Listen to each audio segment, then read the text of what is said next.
Good morning, y'all. I am walking to the post office to drop off some letters before I go to work. And I am without my car. And, yeah, had a car 2 weeks ago, and now I'm back walking again. And, yeah, but we're back. Normally I would be so angry and so upset because, I've had this car for a while and the engine gave out, and so now I just have to get another car. But I know that I will get another car. I know it won't be for too long, and I already know how to handle and navigate this type of thing, so it'll be fine. Alright, so I just put the letters in the mail. Now we gotta call ourselves a Uber or a Lyft ride to get to work. Also, I got off work at 9 last night and got home at 11. And I had rides, I wasn't on the bus.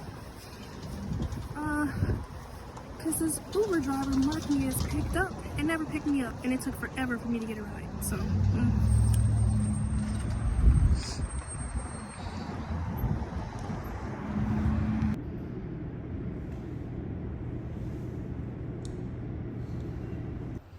Okay, y'all, I'm in my bathroom. So I'm gonna continue on with what I was talking to y'all about when I was on my way to work this morning. I'm at home now. It's later at night. Y'all like my hair? Yeah, I cut my hair into a bob. I'm forever cutting my hair. Even though I'm wearing this mic, it is not on because my phone is dying and I got my portable charger plugged in into the spot that you need the little receiver, I guess, to connect the sound. So I don't know why y'all need to know that, but yeah, it's not on. So I'm about to go in the kitchen and I'm about to air fry some chicken, make some broccoli. Okay, so what's up, y'all? So in the last clip, I was saying that I was cooking dinner. I already cooked dinner. I did not film none of that because I'm not doing that. No, like I'm not one of them. Um, yeah. So, anyways, I made dinner and we ate dinner, and I put my kids. Well, I told my kids to go to bed. So let's talk about earlier when y'all seen me um say that I was walking to the post office and my car broke down. So yeah, my car broke down. I had the car for like a good year and a half, and the engine blew on the car. So this is the first car that I've had where like something actually happened to it for me to need a new car. Like every other car I had, the only reason I got a new car is because I wanted a new car. Now, I used to think that was okay. And a lot of people will be like, yeah, girl, I know that's right. Like, it's not. It's so ungrateful. And I'm realizing how ungrateful I was because now, as far as just getting another car, because now the engine blew on my car that I was financing right when I was like, okay, I'm gonna get serious about my debt-free journey, and then boom, my car just go out. Like the engine blew. I went and got it fixed because it kept cutting off. I had got the catalytic converter changed, right? Then the car seemed to be worse. So I'm like, I know this man ain't just jit me. I'm like about to blame the mechanic, the like this mechanic guy that I found off Facebook Marketplace to, not Marketplace, just like a Facebook mechanic group for Houston, to come and fix my car. So I'm like, he seems so cool. Why would he do that? You know what? Let me just go and take it to the shop. So I take it to the shop. Then they quote me at like $1,000 and something to fix the car. So I come up with the money to fix the car. Then they get done because they tell me, I don't know, the codes ain't right. Even after we just fixed this, we're gonna do some diagnostic test or something. They do it and then they tell me the engine blew on the car, basically that the engine is bad and it's gonna cost like 5K to fix. Now, that's a lot of money. And I understand that if I were to like go and find a used one and then get them to put it in or somebody else to put it in, it would be maybe half the price. It would be cheaper. But it's like, no. The engine blew on a car that I've gotten things fixed on and something else went wrong. And it was a Kia Soul. And I've been hearing people like the whole time I've had the car, they've been like, yeah, this and this with the Kia Souls and all of that. So I'm like, you know what? I'm gonna let the car go. So I did that, and they actually refunded me the money that I originally paid, so that was good. And I'm like, I'm just gonna have to get a different car. It's tax season. I have kids, and I get a tax refund still. Um, so that's what I'm gonna do. So I really just decided, you know what? I'm just humble myself, and I'm gonna get my behind on this bus. Now let me tell you, before I decided to truly get on a bus, I tried to do the whole rollover, tried to get like a personal loan, stupid stuff like that, like try or considered. I know I would have got approved if I would have tried to roll over the negative equity into a new car loan to get a different car. But I'm like, I cannot do that. I'm like, that's going to be thousands of dollars for what? So, but before I submitted to the fact that I just need to humble myself for a month or two until I get my income taxes or until I come up with the money for another car and just get on the bus. Before I came to that conclusion, I like rented a car and I'm just like, you know what? I shouldn't have did that either. I should have just straight up just humbled myself from the beginning and got on the bus. So y'all gotta understand something. I came to Houston and I came here knowing that I was going to a women's shelter. Like I had to start all the way over. And I had to start all the way over because I chose to start all the way over because I wanted to change me and my kids' life. I wanted to change the trajectory of our lives and I felt a strong pull which I know is from the Lord. I know it was from God and it was before I even gave my life back to God.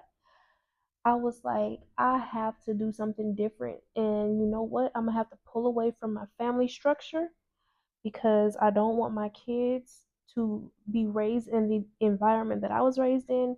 And I know I'm going to have to start all over. I'm going to lose my support system. And I was trying to hype myself up and convince myself it wouldn't require me to start from ground zero. But that's exactly what it required me to do. And so I live in Houston now, but I did not have a car for like a good 11 months. I was on a bus here. And, it was very humbling because I always thought that everything that I had accumulated, that I had my cars, being able to have my own place and take care of this and do this and do that. I used to have my nails done, get my hair done, all of this stuff. I thought it was like me doing it. I thought it was all because um I had all these like that I was just this go getter. And what was crazy is like I was not a go getter. Like I was not living up to my potential. None of that. I just was able to get pretty good jobs. And every job that I wanted to get, most of them I've gotten. And I thought it was all me. And it was not me. It was God's favor. It was not me. And God showed me when I lost everything, I'm the one that's been doing this for you. And I'm going to show you how to depend on me and give me the glory. And so I was very humbled when I was on the bus for 11 months. So that's my chicken. Hold on. Okay, now don't worry about my dishes. As part of the reason I did not film cooking is because I ain't washed them dishes yet. But that chicken is done. I'm gonna come back for it because honestly, I cooked it so it wouldn't go bad because I forgot to cook it the other day, and we already ate dinner. Like I already cooked the first round. So yeah, I was on a bus for 11 freaking months, and and then I had ended up getting that car, and I was so grateful for it, and I was so happy, and I just swore it was from God. But I'm like, no, God just allowed me to make my own decisions. But honestly, I should not have bought that car. Um, I just shouldn't have got that car because I asked somebody for help with showing me where to get a car. She gave me advice on who to contact. I never contacted the person. I just did it myself because it worked for me every other time I got a car. But this time it did not work. And it just reminds me of, God has been really teaching me something as of late. He's been teaching me a lot of stuff. But one thing he's been teaching me is seek wise counsel. Seek wise counsel. That is a biblical thing that is so true. When you don't have wisdom in an area, when you don't know what you are doing in a particular area or any area, I should say, always find somebody who does. And always ask for help from somebody who knows what they're talking about, not somebody who thinks they know what they're talking about, not the person you always talk to just because, not your auntie and she always telling you what to do with your life whether you ask or not, and so you just go ask her or your uncle or whoever. But try to surround yourself with people who have wisdom. God has put me in a church with people who have wisdom about money, who have wisdom about real estate, taxes, car, everything. And so it's like utilize your community. That's another reason it's important to surround yourself with people who have some sense, who have success in their lives, who can actually tell you something and you can trust it.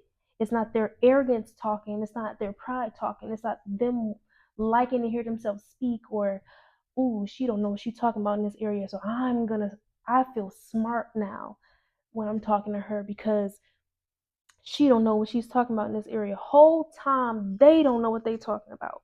You see what I'm saying? So